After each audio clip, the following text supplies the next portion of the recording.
Këshilla për më shumë energji dhe humor më të mirë me kalimin e moshësplakja sjell mençuri, përvojë dhe një këndvështrim më të qetë ndaj jetës.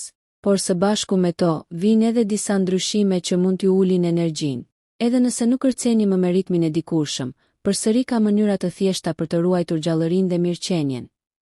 Çelësat kryesor janë: ushqimi, lëvizja, gjumi 1. Ushqehuni në mënyrën e duhur nëse keni vite që hani pothuajse të njëjtën gjë. Ndoshta është koha të rishikoni menun. Trupi me kalimin e moshës e kthen ushqimin në energji më ngadalë. Prandaj zgjidhjet e mençura në pjatë bëjnë diferencë të madhe. Zgjidhni ushqimet e duhura. Niveli i sheqerit në gjak ndikon drejt për drejt tek energjia. Ushqimet me indeks të ulët glicemik, si bishtajoret, perimet jo nishtërore, arrat dhe dritrat integrale e mbajnë energjinë të qëndrueshme gjatë ditës. Ndërkohë, produktet me indeks të lartë glicemik, buka e bardhë, orizi i bardhë, pijet me sheqer shkaktojnë ngritje të shpejtë të sheqerit dhe më pas rënje, që ju lë të lodhur. Edhe sasia ka rëndësi. Hani shumë pak ju lë pa energji, ndërsa shumë ju rëndon dhe ju bën të ndiheni të ngadalë. Nevoja ditore varen nga mosha, pesha dhe aktiviteti juaj. Një dietolog ose mjek mund t'ju ndihmojë të gjeni balancën ideale. 2. Lëvizni më shumë. Lëvizni ndryshe me kalimin e kohës, ritmi i stërvitjes mund të ulet. Ajo që dikur ishte vrapim 5 kilometra, sot mund të jetë vetëm një shëtitje e qetë. Por kjo nuk është problem, e rëndësishme është të mos ndaleni. Aktiviteti fizik rrit energjinë, përmirëson humorin dhe mban trupin të fortë. Gjeni aktivitetin që i përshtatet trupit tuaj se dikur vraponit. Por tani gjunjët ju dhembin, provoni notin, biçikletën ose ushtrime të buta. Ka qendra komunitare dhe klube për të rritur që ofrojnë programe të përshtatshme për çdo nivel. Krijoni rutinën tuaj. Disa njerëz ndihen më mirë kur stërviten në mëngjes. Të tjerë preferojnë pasdite. Zgjidhni kohën që ju motivon më shumë dhe mos e lini ditën të nisë pa një lëvizje të vogël fizike. Vetëm mos harroni një mëngjes të lehtë më parë. Gjithmonë këshillohuni me mjekun para se të filloni një program të ri ushtrimesh. 3. Fjetja, karburanti energjisë. Ironikisht, shumë njerëz pas moshës së tretë zgjohen më herët se më parë, edhe kur nuk kanë më detyrime të rrepta. Megjithatë, gjumi mbetet thelbësor. Shumica e njerëzve kanë nevojë për rreth 7 orë gjumë çdo natë. Nëse nuk e arrini këtë, mund të ndiheni të lodhur, nervoz dhe pa energji.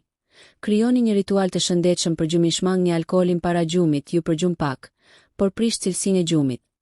Mos konsumoni kafe pas mesditës, fikni tvën, telefonin dhe kompjuterin të paktën një orë para gjumit. Mbani dhomën të freskët, të errët dhe të qetë. Flini dhe zgjohuni në të njëjtën orë çdo ditë. Nëse pavarësisht këtyre këshillave nuk flini mirë, flisni me mjekun. Mund të ketë shkak tjetër mjekësor. 4. Këshilla ekstra për energji dhe humor të mirë. Përveç dietës, aktivitetit dhe gjumit, ja disa gjëra të tjera që ndihmojnë. Ulni konsumimin e alkoolit me moshën, trupi e përpunon më ngadalë. Prandaj edhe efektet e tij zgjasin më shumë dhe ulin energjinë. Pini më shumë ujë. Hidratimi, edhe i lehtë, mund t'ju bëjë të lodhur dhe me humor të rënduar. Menaxhoni stresin se jeni shumë të zënë, hiqni disa gjëra nga lista. Nëse lajmet ju shqetësojnë, fikni tvën dhe bëni një shëtitje të qetë. Mos e pranoni lodhjen si normale nëse ndiheni të raskapitur ose të trishtuar për një kohë të gjatë. Kjo nuk është domosdoshmërisht pjesë e plakjes. Mund të jetë shenjë e depresionit, problemeve të zemrës, gjumit, apnea ose çrregullimeve të tjera që duhen trajtuar. Këshillohuni me një profesionist. Me kalimin e viteve, shumë njerëz fillojnë të besojnë se energjia thjesht zhduket, se gëzimi tretet, se trupi dobësohet dhe se mendja lodhet. Disa mendojnë se mosha është një dënim, një rrugë pa kthim, një shuarje ngadalë. Por kjo është një gënjeshtër e madhe, një gënjeshtër që të është përsëritur aq shpesh sa ndoshta e ke besuar. E vërteta është se mosha mund të jetë fuqia jote. Mund të jetë çlirimi yt, mund të jetë kapitulli ku më në fund fillon jetën e dytë. Sepse kur rritesh, nuk humb energjinë, thjesht humb zakonet që e ushqen atë. Nuk humb gëzimin, thjesht e mbulon me stres, përgjegjësi, frikë dhe zakone të këqija. Nuk humb trupin, thjesht e lë pasdore gradualisht, dhe lajmi i mirë është, Edgar Munter, kthehet, trupi ka një aftësi të pabesueshme për të rigjeneruar, fryma jote e brendshme mund të rizgjohet, energjia mund të rikthehet, dhe humori mund të shkëlqejë sërish. Kjo video është për njerëzit që nuk dorëzohen. Për ata që nuk e pranojnë plakjen si fund, por si fillim. Për ata që thonë, ende kam shumë për të dhënë. Në këtë rrugëtim motivues do të flasim për 3 shtylla që të mbajnë gjallë. 1. Ushqimi që të ngre, jo ai që të rrëzon. 2. Lëvizja që të jep jetë, jo lodhje. 3. Gjumi që të rindërton shpirtin çdo natë. Dhe më pas do të flasim për ujin, për stresin, për shëndetin emocional, për zakonet që të japin jetë dhe ato që ta marrin atë në heshtje. Ky tekst është një udhëtim. Ndoshta më i rëndësishmi që ke bërë prej kohësh, ndaj ule volumin, mbështetu, shtrihu dhe dëgjo. Do të ndihesh ndryshe në fund. Kapitulli 1. Fuqia e stilit të jetës. Energjia nuk është një mrekulli që vjen vetë. Nuk është diçka që e sjell mosha, as diçka që e merr. Energjia është pasojë e stilit të jetës, e zakoneve të ditës, e vendimeve të përditshme. Njerëzit nuk plaken sepse bëhen të vjetër. Plaken sepse ndalojnë së kujdesuri për veten. Trupi yt është si një makinë luksi. Sa më shumë vite të ketë, aq më shumë kujdes kërkon, por nëse kujdesohesh siç duhet, punon më bukur se kurrë. Kjo është arsyeja pse disa 70 vjeçar ecin shpejt, qeshin me shpirt, dhe kanë më shumë fuqi se një 30 vjeçar i lodhur nga rutina. Energjia nuk është çështje moshe, është çështje kujdesi, dhe gjithçka nis nga një pyetje. Sa mirë po i shërben sot trupit që po të mban gjallë? Kapitulli 2. Ushqimi. Hërtëre për jetë. Ushqimi është karburanti i jetës. Nuk ka energji të qëndrueshme pa ushqim të mirë. Nuk ka humor të mirë me stomak të rënduar. Nuk ka trup të fortë me sheqer që ngrihet e bie si val. Me kalimin e moshës, metabolizmi ngadalësohet, kjo do të thotë. Po të hash njësoj si dikur, trupi reagon ndryshe, por kjo nuk është arsye për panik, është thjesht një thirrje për adaptim. Ushqimet që të japin energji të pastër. Këtu hyn ushqimet me indeks të ulët glicemik, që e mbajnë sheqerin e gjakut të qëndrueshëm. Pse është kjo kaq e rëndësishme? Sepse kur sheqeri ngrihet shpejt, ti ndihesh i fortë për 20 minuta dhe më pas bie në mënyrë dramatike. Trupi lodhet, mendja turbullohet, humori bie, motivimi zhduket. Këto ushqime përfshin fasule thjerza, qiqrara dhe baja me perime të gjelbradrithera integrale të shërfara, chia dhe liri quinoa. Këto ushqime janë si benzin premium për trupin tënd. Ndërsa ushqimet shpërthyese, buka e bardhë, orizi i bardhë, çokollatat industriale, pijet me sheqer janë si ndezje shkëndije. Flak e shpejt, por e shkurtër, sasia miq, jo armiq. Ka njerëz që han shumë pak dhe çuditen pse nuk kanë energji. Ka të tjerë që han tepër dhe nuk kuptojnë pse ndihen të rënduar. Të dyja janë skaj të këqija. Trupi ka nevojë për një mestartë. Kur i jep shumë pak karburant, ai hyn në modalitet mbijetese. Ul energjinë, ngadalson metabolizmin dhe ruan çdo grimcë amore. Kur i jep shumë, ai lodhet duke përpunuar dhe nuk i mban dot ritmet. Zgjidhja është balanca, një pjatë me ngjyra, ngadalë në tryez. Shije e pastër, jo tepër, dhe mbi të gjitha, dëgjo trupin tënd. Ai gjithmonë të flet. Kapitulli 3. Lëvizja. Zgjon trupin ndër shpirtin. Se ka një gjë që nuk duhet të ndalet kur me kalimin e moshës, është lëvizja. Mos u gaboni. Mosha nuk të lodh qëndrimi ulur të lodh. Mund të mos vraposh si dikur. Mund të mos ngresh më pesha të rënda. Por kjo nuk do të thotë se duhet të ndalosh. Sa më shumë të lëvizësh, aq më shumë energjike. Sa më pak lëvizje, aq më e dobët bëhet zemra, muskujt, mushkërit, mendja, humori. Trupi nuk është projektuar të rrijë në karrige, ai është projektuar të ecë, të përkulesh, të zgjohesh, të ngrihesh, të zgjatesh. Kur mosha ndryshon, ndrysho lëvizjen, jo stilin e jetës. Nëse të dhembin gjunjët, mos vrapo notoni. Nëse të lodh shtylla kurrizore, mos bëj ushtrime të forta, ecni. Nëse nuk e kohë, bëj 10 minuta në mëngjes, por bëj çdo ditë. Trupi do të shpërblej. Me më shumë oksigjen, me gjak që qarkullon më lirshëm, me mendje të qartë, me humor më të mirë, me zemër më të fortë. Nuk ka rëndësi sa shpejt shkon. Rëndësi ka të mos ndalesh. Krijo një zakon të thjeshtë. Çdo ditë lëvizë trupin 20-30 minuta, më mirë pak çdo ditë se shumë një herësh, dhe mbaje mend këtë. Lëvizja nuk të merr energji, të jep energji. Kapitulli 4. Fuqia e gjumit. Gjumi nuk është luks.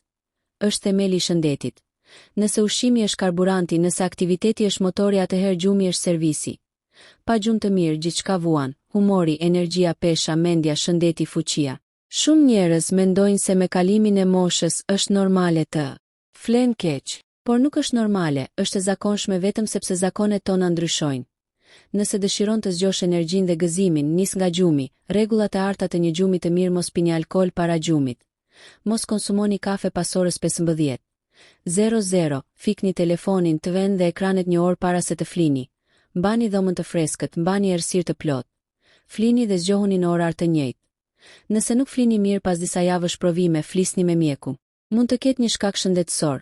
Kapitulli 5. Një detaj e ndryshon edhe gjë. Shumë njerëz janë kronikisht të dehidratuar dhe nuk e dinë. Mendoni sikur trupi është një bim. Nëse nuk merr ujë, do bësohet në heshtje.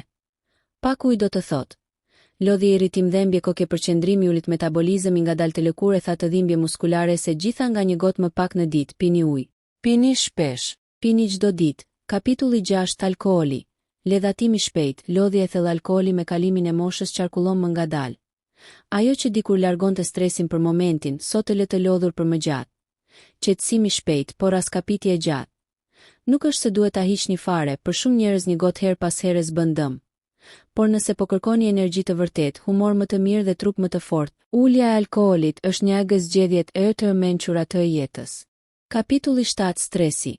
Armiku i padukshëm i energjisë. Nuk ekziston ushqim që të jep energji nëse stresi të ha shpirtin. Nuk ekziston gjumë i mirë kur mendja është e trazuar. Nuk ekziston aktivitet i fortë kur zemra është e ngarkuar. Stresi është si një barë që nuk e sheh, por e ndjen çdo sekond. Disa njerëz plaken jo nga vitet por nga brengat, ndaj nëse do më shumë energji duhet i thuash vetes, nuk mund t'i bëj të gjitha. Nuk kam pse t'i bëj të gjitha. Dhe nuk dua t'i bëj të gjitha. Ul pak ritmin, hiq disa detyra të kota, shkëputu nga lajmet negative, bëj shëtitje. Mos prit të plasaritesh për të pushuar, stresi nuk i kën vet. Duhet ta largosh vet. Kapitulli 8. Humori i mirë është luks. Është terapi. Humori i mirë nuk vjen vetë, krijohet, dhe kur e kultivon, ai rrit energjinë, pastron mendjen dhe forcon imunitetin. Disa gjëra të vogla por të fuqishme. Qesh më shpesh, dëgjo muzikë që të mban gjallë. Shko në natyrë. Bisedo me njerëz të qetë dhe pozitiv. Shkëputu nga ata që të nxjin shpirtin. Fillo një hobi të ri, shkruaj 5 gjëra për të cilat je mirënjohës çdo ditë. Në moshë, nuk të duhet asgjë më shumë se paqe dhe qetësi. Ky është luks, ky është pasuri, ky është shëndet. Kapitulli 9. E prano lodhjen së normalitet. Shumë njerëz mendojnë se të ndihesh i lodhur është pjesë e plagjes. Por shpesh është shenjë e depresionit, anemis, problemeve të tiroides, sëmundjeve të zemërsapnesë, së gjumidietës, së varfër, dehidratimit, mungesës së vitaminave, stresit kronik. Nëse ndihesh vazhdimisht i raskapitur, mos e prano si është mosha, nuk është mosha, është një shenjë. Këshillohu me mjekun, merr përgjigje. Mos e lër trupin të vuaj në heshtje. Kapitulli 10. Rikthimi i energjisë. Plan veprimi 30 ditor. Tani le ta shtjellojmë në mënyrë shumë praktike. Ky është një plan 30 ditor i thjeshtë. Dita 1/7. Fillo nga dal një shëtitje 20 minuta çdo ditë, 2 gota ujë më shumë se zakonisht, sheqerin e shtuar, hiq ekranet 1 orë para gjumit, fillo mëngjesi me diçka të shëndetshme. Dita 8/15. Ritmove të mbaj stretching 5-10 minuta ashtu 2 vakte me perime. Fillo një aktivitet të ri. Not, ecje, biçikletë. Shkruaj çdo ditë një gjë që të gëzoj. Dita 16/22. Forco trupi, bëj ushtrimet e lehta me pesha ose elastike. Kujdes me alkoolin, zvogloje, konsumo më shumë protein, afli në orar të rregull. Dita 23/30. Transformimi brendshëm, meditim ose frymarrje 5 minuta çdo ditë. Shkputu nga njerëzit dhe gjëra që të lodhin, gjej kohë për veten, vendos një objektiv të ri për muajin tjetër. Në fund të 30 ditëve do të jesh person ndryshe. Kapitulli 11. Mosha është pasuri. E pengesë. Ka njerëz që plakjen e shohin si fun. Ka të tjerë që e shohin si bekim. Mosha të jep prioritetet, durimin, mençurinë, qetësinë, lirinë. Të mos shpenzosh kohë me gjëra të kota, dhe në këtë fazë të jetës është koha të kujdesesh për veten sikur më parë. Jo për të dukur më i ri, por për të jetuar më mirë. Kapitulli 12. Kërtër nisësh seta. E ardhmja ndryshon. Energjia nuk vjen nga mrekullit. Vjen nga vendimet e vogla të përditshme. Një pjatë më mirë sot, një shëtitje 20 minuta nesër, një gotë ujë më shumë, një orë gjumë më shumë, dhe brenda një muaji ndihesh ndryshe. Ecën ndryshe, mendosh ndryshe, jeton ndryshe. Ti ke vetëm një trup, një mendje, një jetë. Jepi vëmendjen që meriton.